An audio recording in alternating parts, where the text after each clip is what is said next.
కిషన్ రెడ్డి గారిది, బండి సంజయ్ గారిది మరియు ఉన్న బీజేపీ పార్టీ ఎంపీలవి అందరివి కూడా ఇవాళ రేవంత్ రెడ్డి గారు ట్యాపింగ్ చేస్తున్నారని స్వయంగా ఆయననే ఒప్పుకున్నాడు నిన్న చిట్ చాట్లో. మరి దీని మీద కేసు ఎందుకు కావద్దు? ఖచ్చితంగా దీని మీద కేసు కావాలని నేను డిమాండ్ చేస్తూ ఉన్నాను. ఇవాళ ఎన్ని రోజులు అబద్ధాలు ఆడతావా? అసలు రోజు ఒక డ్రామా. ఇవాళ అసలు నువ్వు ఇప్పుడు దాదాపు ఈ నవంబర్ వస్తే 2 years అవుతుంది. అసలు కొత్త ప్రాజెక్ట్ కానీ కొత్త స్కీములు కానీ ఒక్కటన్నా నువ్వు చెప్పినవి ఇంప్లిమెంట్ చేసినావా? ఎంతసేపు ఒక డ్రామా చేయడం తప్పితే ఖచ్చితంగా రేవంత్ రెడ్డి గారి మీద ఎటు పరిస్థితిలో ఈడీ సిబిఐ కేసు ఈ ఫోన్ ట్యాపింగ్ ఇష్యూలో పెట్టాలి. ఎందుకంటే 119 శాసనసభ్యులై, అంటే ఆయనది ఒక్కటి తీస్తే 118 శాసనసభ్యులై ఫోన్ ట్యాపింగ్ చేస్తుండు, 17 మంది ఎంపీలై ఫోన్ ట్యాపింగ్ చేస్తుండు, ఇవాళ ఎమ్మెల్సీలై ఫోన్ ట్యాపింగ్ చేస్తున్నప్పుడు ఖచ్చితంగా ఇవాళ ED CBI case Revanth Reddy గారి మీద పెట్టాలని నేను డిమాండ్ చేస్తూ ఉన్నాను. ఇంకోటి కూడా చెప్తా ఉన్నాను, రేవంత్ రెడ్డి గారు ప్రైవేట్ హ్యాకర్లను ఫోన్ హ్యాకర్లను పెట్టుకొని హీరోయిన్ల ఫోన్లు కూడా ట్యాపింగ్లు చేసి ఇవాళ మై హోమ్ భుజ అపార్ట్మెంట్కి రాత్రి 2 గంటలకు పోయి ఏ హీరోయిన్ దగ్గరికి నువ్వు పోతున్నావు అనేది మొత్తం అందరికి కూడా తెలుసు. నువ్వు చేసుకుంటా పనులు ఎదిటోళ్ళు చేస్తారు. కేటీఆర్ గారి మీద నువ్వు బురద చల్లుతాము, కేటీఆర్ గారితో మీద చల్లుతారు అంటే ఎవరు నమ్మేటోడు ఎవరు లేడు. ఎందుకంటే నువ్వు చేసే పనులు అందరు చేస్తారనుకుంటే అది కరెక్ట్ కాదు అని చెప్తా ఉన్నాను. ఖచ్చితంగా నేను చెప్తా ఉన్నాను, నేను ఇది అలిగేషన్ కాదు, ఇది ఏ ఎంక్వైరీ అయినా ఇవ్వండి. ప్రైవేట్ హ్యాకర్లతోని రేవంత్ రెడ్డి గారు హీరోయిన్ల ఫోన్లు ట్యాప్ చేయిస్తూ ఉన్నాడు, ఆ హీరోయిన్లని బ్లాక్మెయిల్ చేస్తూ ఉన్నారు.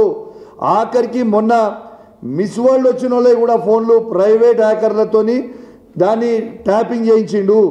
ట్యాపింగ్ చేయించి ఎంత అసభ్యంగా ప్రవర్తించిర్రో, వాళ్ళని బ్లాక్మెయిల్ చేసే ప్రయత్నం చేసిర్రో మీరు అందరు కూడా చూసిర్రు. ఇవన్నీ కూడా వాస్తవాలు నేను చెప్పేది, ఏది కూడా అబద్ధాలు చెప్తారండి. ఇలా మిస్ వరల్డ్ వచ్చిన వాళ్ళందరివి కూడా హ్యాకింగ్ చేసినావు, హీరోయిన్ల ఫోన్లు హ్యాకింగ్ చేస్తున్నావు. ఆఖరికి ఒక హీరోయిన్ ఫోన్ హ్యాకింగ్ చేసి ఆ హీరోయిన్ని ట్రాప్లో పడేసి బ్లాక్మెయిల్ చేసి మై హోమ్ పూజాకి రాత్రి 2 గంటలకి పోయి యా హీరోయిన్తో ఏం చేసినావో నీకే తెలియాలి, ఇక మాకైతే తెలియదు. కానీ మాకు సంస్కారం ఉన్నది కాబట్టి ఆ హీరోయిన్ పేరు బయట పెడతలేం. కానీ మేము బయట తలుచుకుంటే నువ్వు తిరిగిన 16 మందితోని నేను బయట పెడతా. ఏదో ఒక రోజు నువ్వు ఇదే విధంగా చేస్తూ ఉంటే నువ్వు తిరిగిన 16 మంది నువ్వు చేసింది ప్రతి నాకు తెలుసు. నేను కూడా కాంగ్రెస్ పార్టీ నుంచే వచ్చినా. నువ్వు ఏమేమి చేసినావు, ఎక్కడెక్కడ చేసినావు, జూబ్లీస్ లేడం అనుకున్నావు, దుబాయ్ లేడం అనుకున్నావు, ఢిల్లీ లేడం అనుకున్నావు, అన్నీ తెలుసు మాకు కూడా. నువ్వు చక్కగా రాజకీయం ముఖ్యమంత్రి లెక్క బిహేవ్ చేసి చక్కగా రాజకీయం చేస్తే చక్కగా మేము కూడా చేస్తాం. నీ నోటికి వచ్చినట్టు పర్సనల్ విషయాలు పర్సనల్గా ఉన్నా లేకున్నా ఉండదు. మేము కేటీఆర్ గారి మీద బురద ఊస్తాం, మేము కేటీఆర్ గారి మీద బద్నాం చేస్తామంటే ఈడు ఊకునేటోడు ఎవడు లేడు.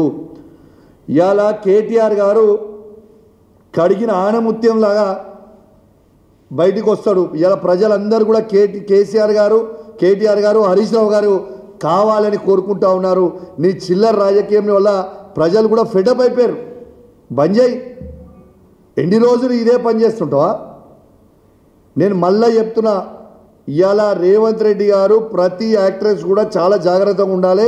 మీ ఫోన్ రేవంత్ రెడ్డి గారు హ్యాక్ చేస్తూ ఉన్నారు, బ్రోకర్లను మధ్యలో పెట్టి ఆ బ్రోకర్లతోని మళ్ళీ మీకు ఫోన్లు చేసి మిమ్మల్ని ఇబ్బంది పెట్టే ప్రయత్నం చేస్తూ ఉన్నారు. కానీ మీరు ఎవరు కూడా అధైర్యపడాల్సిన అవసరం లేదు. వాడు ఎంత చిల్లరగా చేసినా కూడా ఖచ్చితంగా మేము అండగా ఉంటాం మీకు ఇబ్బంది వస్తే. ఇంకోటి కూడా చెప్తా ఉన్నాను, మీరు ఈ పిటిషన్ చూడొచ్చు. ఫోన్ ట్యాపింగ్ అంటాడు. నేను December 5th రోజు బంజారాయిల్స్ పోలీస్ స్టేషన్లో నా ఫోన్ ట్యాపింగ్ అవుతుంది అని నేను పిటిషన్ ఇచ్చిన. ఇగోండి, ఇది రిసీవ్డ్ కాపీ. నా ఫోన్ ట్యాపింగ్ రేవంత్ రెడ్డి గారు, ఇంటెలిజెన్స్ ఐజీ అయిన శివధర్ రెడ్డి గారు ఇద్దరు కలిసి నా ఫోన్ ట్యాపింగ్ చేస్తున్నారు, ఖచ్చితంగా దీని మీద ఎంక్వైరీ చేయండి అని నేను December 5th నాడు నేను చేసిన పిటిషన్కి. ఇది ఆల్మోస్ట్ 7 months అవుతా ఉంది. ఇప్పటిదాకా ఎఫ్ఐఆర్ ఎందుకు బుక్ చేయలేదు? మీరు ఖచ్చితంగా నా ఫోన్ని హ్యాక్ చేస్తూ ఉన్నారు. నా సతీమణి ఫోన్ది కూడా రేవంత్ రెడ్డి గారు ఫోన్ హ్యాక్ చేస్తూ ఉన్నారు. దీనికి ఎవిడెన్స్గా ఎట్లా చెప్తా ఉన్నానంటే అది కూడా మీ అందరు కూడా తెలవాలని చెప్తా ఉన్నాను.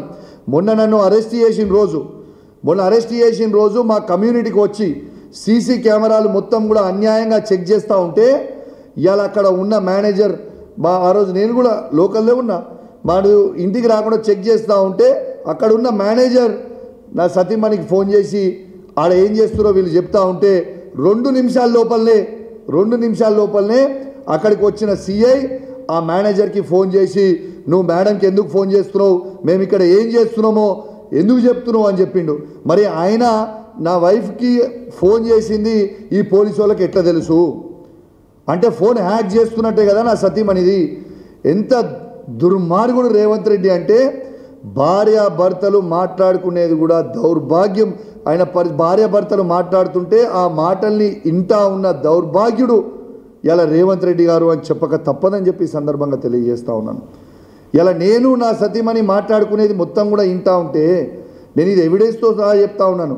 ఉట్టి నాదే కాదు, ఈవెన్ సంజయ్ గారు సతీమణిది, ఉన్న మా వివేక్ గారు సతీమణిది, మా శాసనసభ్యులు శాసన మండలి సభ్యులు వాళ్ళ భార్యలే కూడా ఫోన్ ట్యాపింగ్ చేస్తూ ఉన్నాడు రేవంత్ రెడ్డి. ప్రైవేట్ హ్యాకర్లను పెట్టి మరి హ్యాక్ చేస్తూ ఉన్నాడు. ఇది ఎంతవరకు కరెక్ట్ అని చెప్పి మేము అడుగుతా ఉన్నాం. Is this right? అసలు ఒక ప్రైవసీని నువ్వు ఫోన్లు మాట్లాడితే నువ్వు వినడం ఏంటిది? ఇంకో ఎవిడెన్స్ కూడా చెప్తా ఉన్నా మీకు.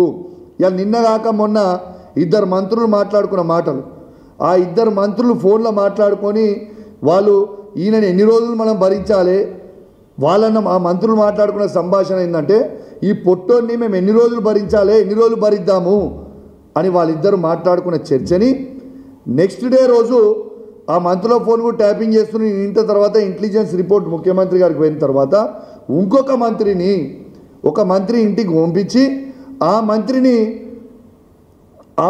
ఇంటికి పిలిపించి నేను ఏం చేసినా నా తప్పేమున్నది, మీరు ఎందుకు చేస్తున్నారు ఇట్లా, నన్ను ఎందుకు భరించాలని అంటున్నది రేవంత్ రెడ్డి పిలిపించి మళ్ళా ఆ మంత్రిని ఇంకొక మంత్రితో పంపించి ఆ మంత్రిని పిలిపించి సీఎం ఆఫీస్ ఆయన ఇంటికి తీసుకుపోయి వాళ్ళు సీఎం ఆఫీస్లో ఏం మాట్లాడతారు, నేను చేయలేను మాట్లాడేదంటే మిస్టర్ మినిస్టర్ నా పని ఏముంది, నా పని మీ మంత్రులది ఎమ్మెల్యేలది ఫోన్ ట్యాపింగ్ చేసుకొని నేను ఇంటనే ఉంటాను, నేను చేయాల్సింది మా ఇంటర్వ్యూ అదే పని చేస్తున్నా, మీరు మాట్లాడింది ప్రతి తింటా అన్నది ఇది రేవంత్ రెడ్డి బరాబర్ అన్నాడు ఆ మంత్రులతోని. నేను చెప్తుంది ఫ్యాక్ట్. మరి ఖచ్చితంగా కేసు పెట్టాల్సిన అవసరం ఉంది కదా. ఇలా రేవంత్ రెడ్డి గారి మీద ఖచ్చితంగా కేసు పెట్టాలి.